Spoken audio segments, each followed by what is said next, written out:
My fiancé said, "Cancel the wedding. I found someone better." I said, "Already done." What I didn't tell her was that I'd been planning my exit for months. When she discovered where her secret savings account money actually went. I, 29 male, am sitting in my empty apartment right now, boxes packed, lease ending tomorrow. Feels surreal typing this out, but I need to tell someone. 6 hours ago, my fiancée Natalie, 27, sat me down for the talk. Wedding was supposed to be in 8 weeks. She was wearing the dress I bought her for her birthday, hair done like she was going somewhere special. Should have been my first clue. "We need to cancel the wedding," she said, not even looking me in the eye. "I've found someone better." The words hit exactly like I knew they would. See, I'd been preparing for this moment for 3 months. 3 months of knowing but saying nothing. 3 months of planning while she thought she was playing me. "Already done," I said. Her head snapped up. "What?" "I canceled everything last week. Venue, catering, photographer, got most of the deposits back too." The look on her face, pure confusion. In her mind, this was supposed to be her big dramatic moment. She'd drop the bomb, I'd beg, she'd leave feeling superior. Instead, I was calm, ready. How did you? "No, Natalie, you've been staying out until 3 a.m. for months. You changed your phone password. You hide your screen when you text. I'm not stupid." She tried to recover. "Well, good. Makes this easier. I'll pack my things in." "Your things are in the garage. 3 boxes, labeled." Another stunned look. "You packed my stuff?" "Tuesday, while you were at your book club." Air quotes. Petty, maybe, satisfying, definitely. Here's what Natalie didn't know. I found out about Garrett, 31, her coworker, 3 months ago. Not through snooping. She literally left her iPad logged into her messages on the kitchen counter. Saw enough to know what was happening. Instead of confronting her, I got strategic. First thing I did? Consulted a lawyer. We weren't married yet, but we'd been living together for 2 years. Wanted to know my rights, her rights, what I could and couldn't do. Learned some interesting things about our situation. See, we'd been saving for the wedding and a house. Had this system where we each put money into separate savings accounts. She insisted on separate, not joint. Red flag I ignored. She controlled hers, I controlled mine. We were supposed to combine them after the wedding. What Natalie didn't realize was that her secret savings account, the one she thought I didn't know about, wasn't as secret as she thought. Months ago, she'd asked me to help her set up online banking. I watched her create the login, saw her use her usual password pattern. Never used that knowledge until 3 months ago. When I checked, yes, I know, technically wrong, I found she'd been moving money from our wedding fund account to this secret one. About $200 a month. Balance was sitting at around $4,800. But here's the kicker. The account was still legally connected to her old checking account from college. An account her parents had co-signed. An account that, due to some lazy banking, still had her dad Theodore as a joint owner. Theodore, who absolutely despises cheaters after his first wife left him for another man. Theodore, who I'd grown close to over the years. Theodore, who I'd had lunch with last month where I might have mentioned his daughter seemed distant lately. "I'm taking my money from the wedding account," Natalie said, trying to regain control. "All of it." "Sure, your contributions are all yours." I pulled out my phone, showed her the banking app. "Already transferred your $3,600 back to your checking this morning." "That's it. What about the rest?" "What rest? That's exactly what you put in. I have the records." She went pale, started doing mental math. See, she'd been telling me she was contributing $500 a month but only putting in $300. The other $200 went to her secret fund. In her mind, she had at least $10 saved between both accounts. Reality? About $8,400 total. "This isn't right. I saved more than that." "No, you told me you were saving more. Big difference." She stood up, angry now. "Fine. Whatever. Garrett makes 3 times what you do anyway." Garrett finally said his name, the marketing director who'd been promising her the world, taking her to fancy restaurants on his expense account, buying her jewelry she had to hide, making her feel like she was trading up. "Good for Garrett," I said. "Hope he's cool with your spending habits." "What's that supposed to mean?" I shrugged. "Nothing.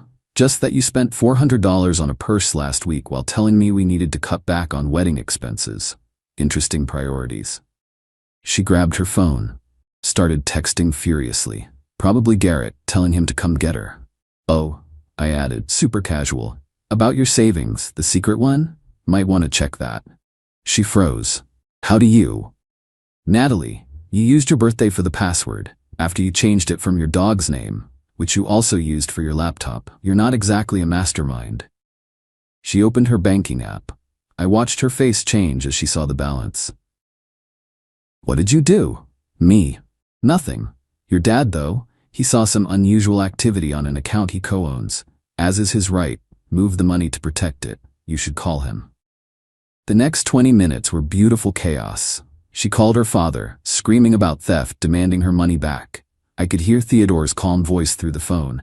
Natasha told me some interesting things about Garrett, about how you've been behaving. That money was for your wedding, not your affair. It's in a term deposit now. You can have it when you actually get married, to someone who isn't already married.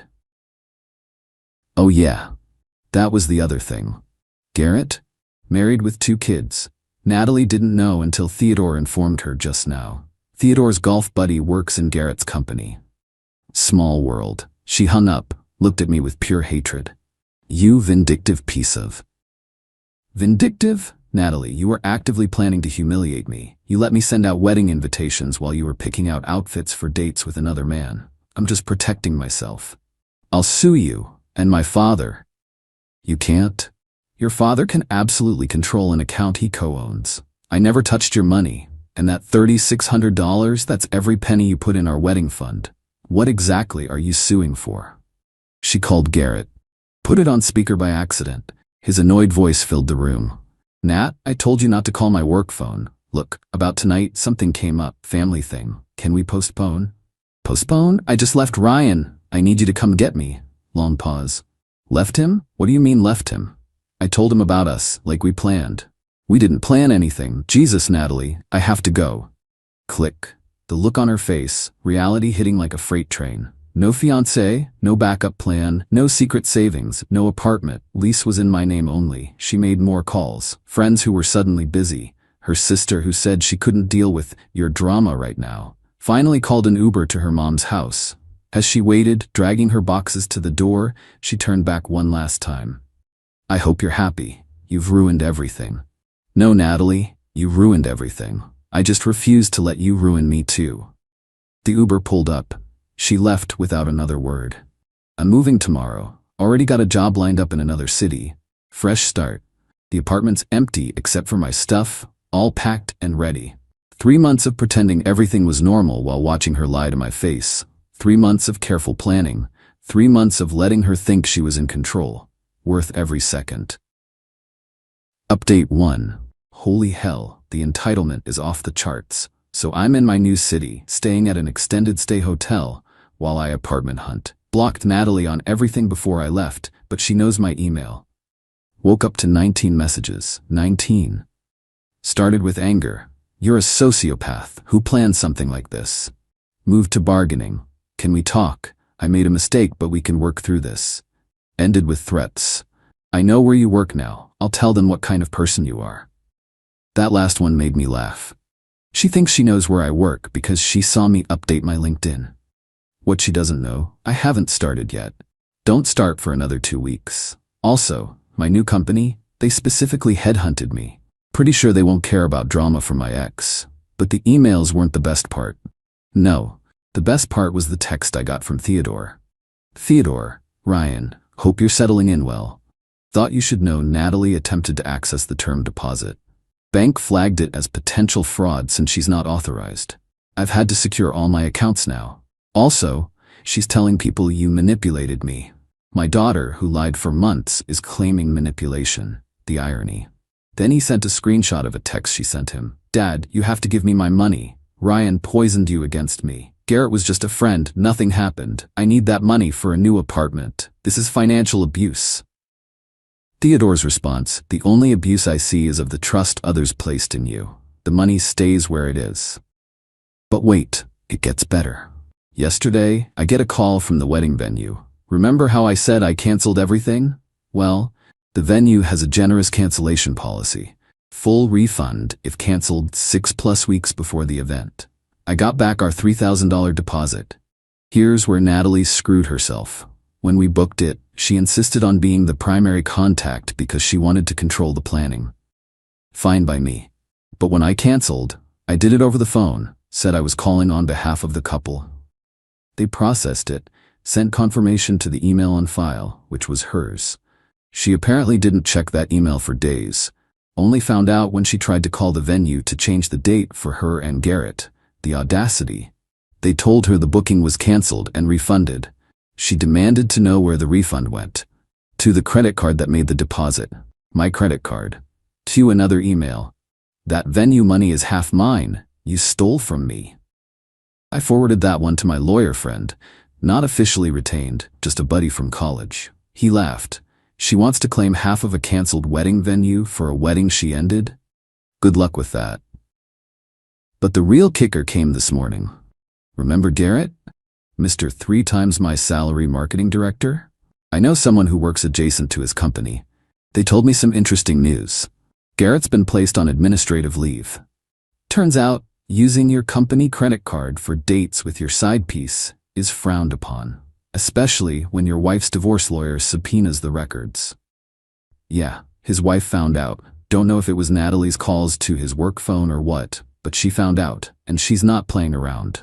So Natalie's grand plan of trading up resulted in lost her fiancé, me, lost her housing, lost her secret savings, lost her side piece, burned bridges with friends who are tired of her drama, pissed off her father who controls the only money she thought she had, and now Garrett's probably losing his job and half his assets in divorce. Meanwhile, I'm sitting here with my full wedding fund minus her contributions I returned, venue refund, fresh start in a new city, job that pays 40% more than my old one, peace of mind. The entitlement though, she really thought she could monkey branch from me to Garrett while keeping me as backup. Really thought her secret savings made her clever, really thought there'd be no consequences. My favorite email from her? You don't understand what you've done. I was going to have everything. Yeah, Natalie, you were, and you threw it away for a married man who was just using you. More updates as the crazy continues, because something tells me she's not done yet. Update 2, the extinction burst has, wait no, this isn't that, this is something else. This is pure, concentrated entitlement meeting reality and losing badly. So remember how Natalie thought she was getting everything? Well, she's been busy, desperately, frantically busy. First, she tried the financial angle, hired a lawyer, an actual lawyer. Except, what do you hire a lawyer for when you're not married, have no kids, and no shared assets? She wanted to sue for 1. Emotional damages from me canceling the wedding, 2. Her share of the venue refund, 3. The stolen savings account money, 4. Lost wages from having to move back with her mom. Her lawyer lasted exactly 1 consultation. Probably told her she had no case. I know this because Theodore sent me a text. She asked me to pay for a lawyer to sue you and me. I suggested she use her money. She hung up. Next, she tried getting our mutual friends involved. Started calling people we'd invited to the wedding, spinning this sob story about how I'd financially abused her and trapped her into cheating. Yeah, she actually tried to claim I made her cheat by being emotionally unavailable. Problem? Our friends aren't idiots. Her best friend Jess called me. Did Natalie really try to claim you forced her to date Garrett? Because she told me 3 months ago she was in love with him and planning to leave you after the wedding so she could get gifts first. After the wedding, for gifts. I sent Jess a thank you card for saving me from that nightmare. But here's where it gets really good. Natalie decided if she couldn't get money from me or her dad, she'd get it from Garrett, started harassing him. Calling his work, the phone he told her not to call, showing up at his office, demanding he take responsibility for ruining her life. Security had to escort her out, twice. Garrett, trying to save his marriage and job, did the only thing he could. He threw Natalie under the bus. Told his wife that Natalie pursued him relentlessly, that she wouldn't take no for an answer, that he was trying to be professional, but she misread signals. Complete BS, but his wife wanted to believe it. So now Natalie's getting legal letters from W sources. Garrett's divorce lawyer, cease and desist for contacting their client, and his company's HR, formal trespass warning. She emailed me about this too. Look what you've caused. Garrett's wife is threatening me with a restraining order. This is your fault. My fault. Her affair partner's wife wanting her to stay away is my fault. But the pinnacle of entitlement came yesterday. I get a call from my old apartment complex. The lovely manager, Rosa, who always remembered my name. Mr. Ryan, I'm so sorry to bother you, but we have a situation. Miss Natalie is here demanding we let her into your old unit. She says she has property there. Rosa, I moved out 4 days ago. Turned in keys, did the walkthrough with you. The apartment is empty. I know, sir. I told her that. She insists you hid her grandmother's ring somewhere in the apartment. Her grandmother's ring. The woman never even met her grandmothers. Both died before she was born. She was trying to claim I had some family heirloom to get access to. What? An empty apartment? Rosa, there's no ring. She's lying. Please don't let her in. Oh, I won't. But sir, she's making quite a scene. Should I call the police? I could hear Natalie screaming in the background about theft and heirlooms and legal rights. If she doesn't leave, yes. 10 minutes later, Rosa texted me. Police came. She left. Very angry. Sorry for the trouble. Later found out from Jess what the ring story was about. Natalie thought I might have left something valuable in the apartment by accident. Maybe hidden cash, or forgotten to change my forwarding address for some financial documents. She invented the grandmother's ring to try to get access to Snoop. The apartment she watched me clean out completely. The apartment where she packed her own boxes. That apartment. She's now telling people I stole her priceless family heirloom and the police are investigating. The police who literally just removed her from private property for trespassing. Theodore texted me again last night. She asked me to say her grandmother's ring is worth $50,000 so she can file an insurance claim. I reminded her both her grandmothers were buried with their rings. She called me a traitor to the family. The delusion is real. Meanwhile, I started my new job this week. Love it. Great team, better pay, actual growth potential. Found a nice apartment downtown. Life is good. Natalie's living with her mom, unemployed, quit her job expecting Garrett to support her, banned from Garrett's workplace, painted as a homewrecker in her social circle, and inventing imaginary heirlooms to try to squeeze money from anywhere she can. The entitlement is staggering. She really can't accept that her choices led to consequences. In her mind, she was supposed to leave me for Garrett, keep the money, get the gifts, have the fairy tale. Instead, she got exactly what she earned. Nothing. Still getting daily emails, still not reading them. My lawyer friend says to keep them all for documentation if she escalates. Something tells me we're not done yet. Final update. Time for the final update, and boy did Natalie give us a grand finale. 3 weeks ago the emails stopped, just stopped. After weeks of daily rants, accusations, and threats, suddenly, nothing. I should have known she was planning something. My buddy Keith, who still lives in my old city, called me last week. Dude, did you know Natalie's been telling people you died? I'm sorry, what? Yeah, man, she's posting all over social media about losing her soulmate in a tragic accident, getting sympathy donations and everything. Donations. This woman was fake mourning me for money. Keith sent screenshots, black and white photos of us from when we were happy, ironically, long posts about grief and healing, a GoFundMe for funeral expenses and time to grieve. She'd raised $3,200, but here's where Natalie made a crucial error. She forgot that social media is social. People who donated started asking questions. What happened? Where's the obituary? When's the funeral? Her answers kept changing. Car accident. No, workplace accident. Actually, sudden illness. The funeral was private. No, it was delayed. Actually, cremation with no service. My former coworker Pablo, bless him, decided to call her out publicly. That's weird, because Ryan just endorsed me on LinkedIn yesterday. The comments exploded. People realizing I was very much alive, demanding refunds, threatening to report her for fraud. Natalie tried damage control. It's a metaphor. He's dead to me. You all misunderstood. Nobody was buying it. But wait, there's more. Theodore called me, laughing so hard he could barely speak. Ryan, you'll never believe this. She asked me to confirm you died so she could claim your life insurance. What life insurance? Exactly. She thought since you were engaged, she'd automatically be your beneficiary. I had to explain that's not how any of this works.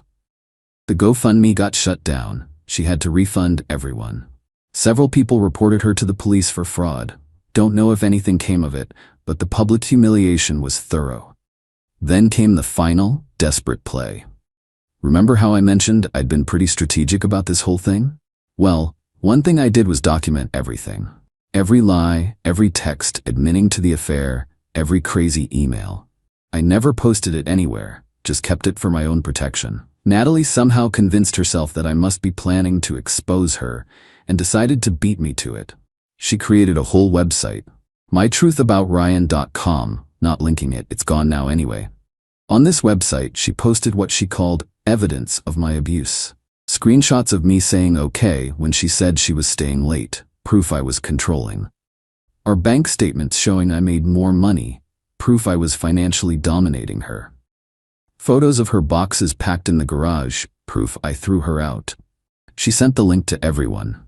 My friends, family, co-workers at my old job even tried to find my new company. One small problem. She included the screenshots of her own texts to Garrett, the ones where she called me pathetic and said she was just using him until something better came along. Where she admitted to lying about the wedding fund contributions. Where she laughed about me not knowing. She literally exposed herself. My favorite response came from my Aunt Martha. Sweetheart, this website makes you look like the villain, not him. The site lasted 72 hours before she took it down. But the internet is forever, and plenty of people got screenshots. The aftermath. Natalie is now completely radioactive in our former social circle. The fake death fundraiser was the final straw for everyone. Even Jess, who tried to stay neutral, cut her off. Garrett's divorce went through. He lost his job and is paying massive alimony. His ex-wife actually sent me a Facebook message. Thank you for getting that parasite away from my husband. She did me a favor in the long run. Theodore disowned her. Not legally, but practically. Told her she's on her own until she learns what truth means. That term deposit? He donated it to a charity for struggling single mothers. People who actually need help. Natalie's mom kicked her out after the police showed up about the fraud allegations. Last I heard, she was couch surfing and working at a cell phone kiosk at the mall. As for me, life's great. Love the new job, new city, new apartment. Started dating someone. Taking it slow, but she's amazing. Honest, independent, has her own life and goals. Funny thing about consequences. Natalie spent so much time trying to avoid them, trying to scheme her way around them, that she created worse ones for herself. If she'd just broken up with me honestly, she'd have her $3,600, her dignity, and probably a new relationship. Instead, she tried to play everyone and ended up playing herself. I'm done thinking about her, done checking for emails, done caring what she does next. She's broke, alone, and infamous for faking my death for money. That's not revenge, that's just the natural result of her choices. Thanks for following this wild ride. Going to delete this account and move on with my life. A much, much better life than I ever would have had with her. Remember, when someone shows you who they are, believe them. And when they try to screw you over, make sure you're already 3 steps ahead. Peace out.